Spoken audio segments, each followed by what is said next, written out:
Assalamualaikum warahmatullahi wabarakatuh. Selamat datang di channel Mamas Guru.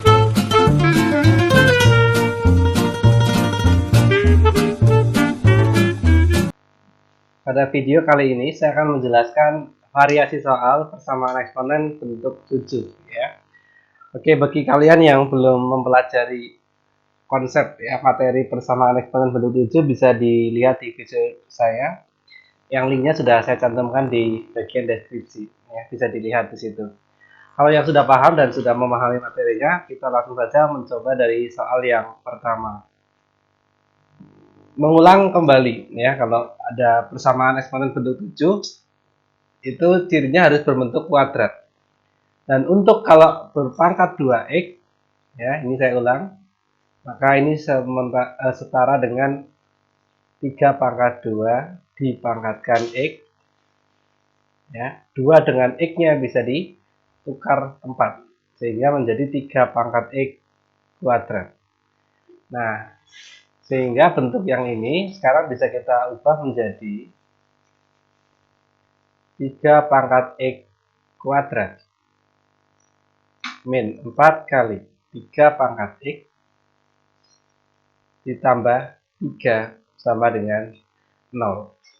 Nah, sekarang bisa kalian substitusi atau kalian misalkan ya 3 pangkat x sebagai variabel yang lain. Misalkan diganti y boleh, diganti p boleh ya.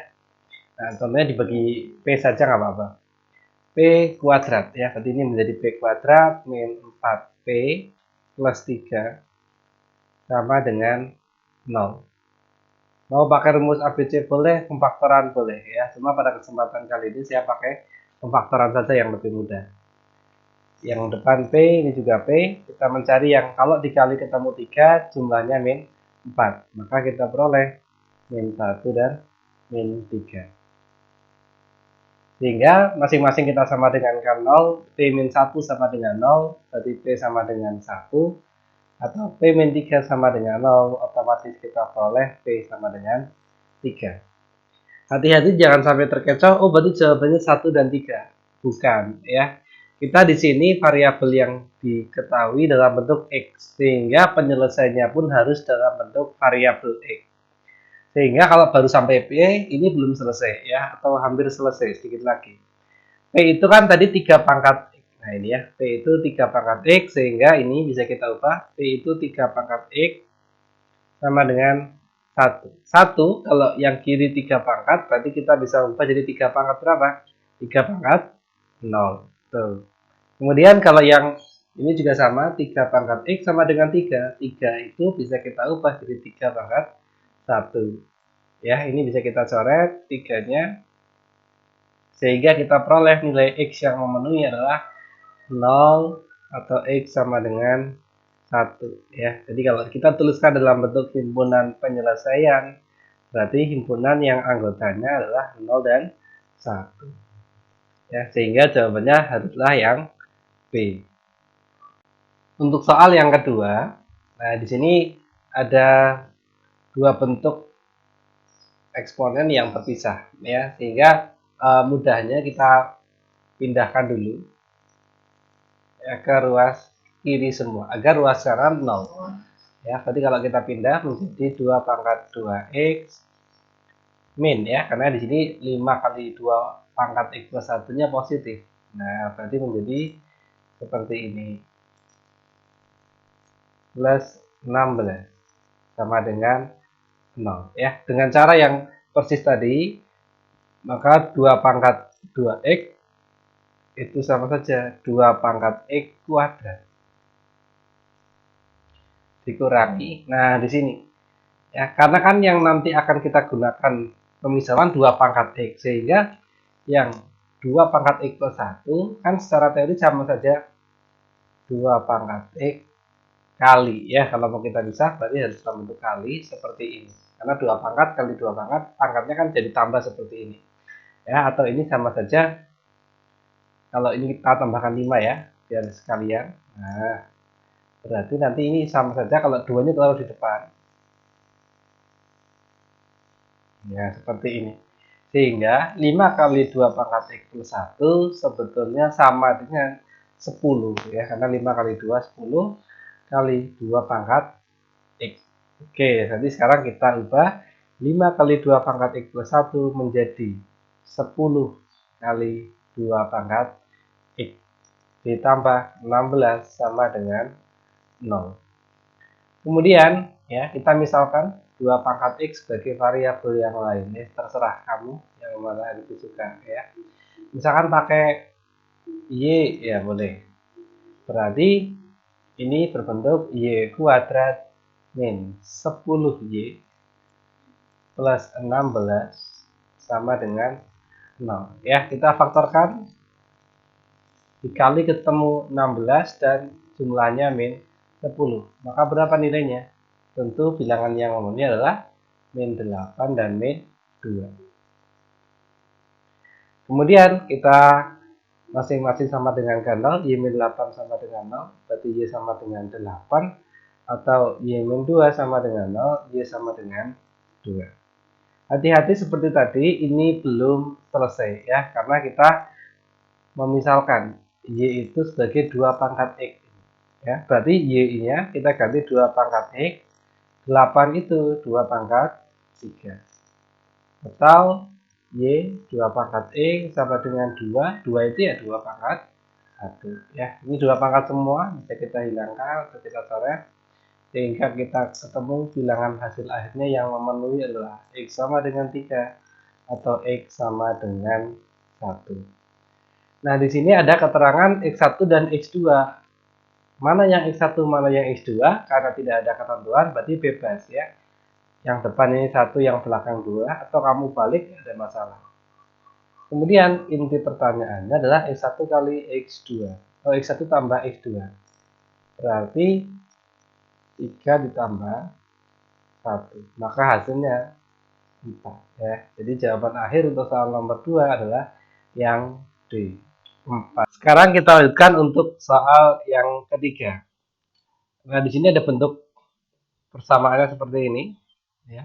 Nah, mungkin kita akan mencoret-coret ya atau mengolah bentuk yang paling depan ini. Karena kalau yang tengah sudah 2 pangkat X ya, sudah jadi.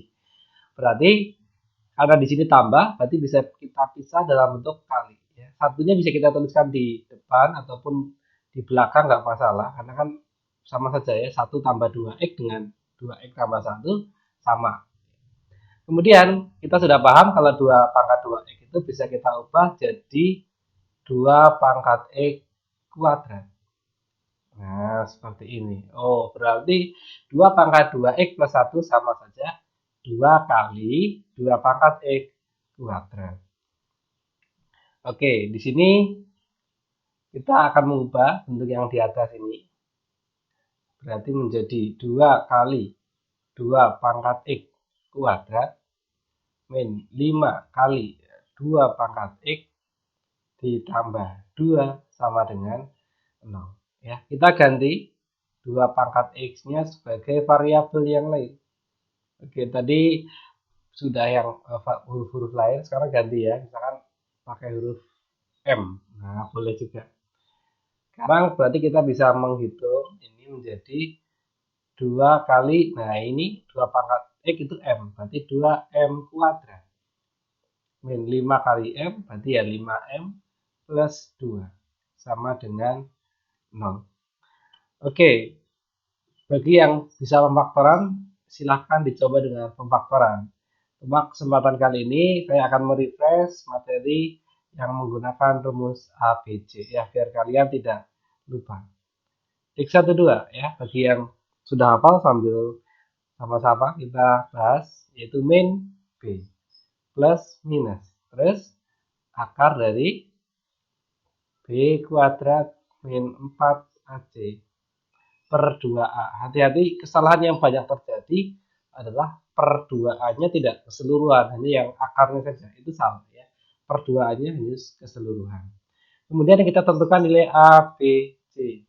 A-nya adalah yang koefisien kuadrat, berarti A-nya 2. B-nya yang tengah ini, ya koefisien M. Kemudian yang tidak ada variabelnya atau konstanta itu sebagai C. Berarti min B artinya min 5. min 5 plus minus akar B kuadrat berarti min 5 kuadrat min 4AC, A-nya 2, C-nya 2 per 2A, berarti dibagi oleh 2 kali 2. Kemudian yang di dalam akar seperti biasa kita hitung terlebih dahulu ya, biar ini lebih mudah. Yang ini kita hitung secara terpisah. Akar dari min 5 kuadrat 25 dikurangi 4 kali 2 kali 2 16. Berarti 25 min 16 akar 9. Akar 9 tentu nilainya adalah 3. Sehingga ini bisa kita tuliskan di sini. Nanti jawabannya adalah min 5, berarti 5 plus minus yang ada akarnya hasilnya 3 per 2 kali 2 4. X1 dan X2 biasanya X1 pakai yang plus ya, nggak ada masalah. Pakai yang min pun boleh. X1 pakai yang plus, 5 plus 3 8 per 4, berarti kita peroleh 2. Kemudian X2 pakai yang min, berarti 5 min 3 2 per 4. Ini bisa kita sederhanakan jadi setengah. Oke, jadi nilai X yang memenuhi ada 2 unsur, yaitu yang pertama 2, yang kedua adalah setengah. Kembali ke pertanyaan, nilai X terbesar. Nah, ini yang menjadi kunci. Terbesar. Jadi dari 2 ini, mana yang terbesar? Tentu yang 2. Ya, sehingga jawaban untuk soal nomor 3 adalah yang C. Sebagai penutup, ini sudah saya buatkan 3 buah latihan soal yang bisa kalian coba untuk menguji tadi seberapa paham dengan materi yang tadi saya jelaskan. Ya, tapi secara konsep caranya persis sama dengan yang 3 nomor yang tadi. Ya, oke, nanti apabila ada yang masih kesulitan bisa dituliskan di kolom komentar atau yang ingin berbagi jawaban juga boleh ya di kolom komentar juga. Oke, seperti itu dulu pembahasan video persamaan eksponen bentuk 7. Akan saya lanjutkan nanti di video materi ataupun pembahasan soal matematika yang lainnya. Sekian dan terima kasih. Sampai jumpa.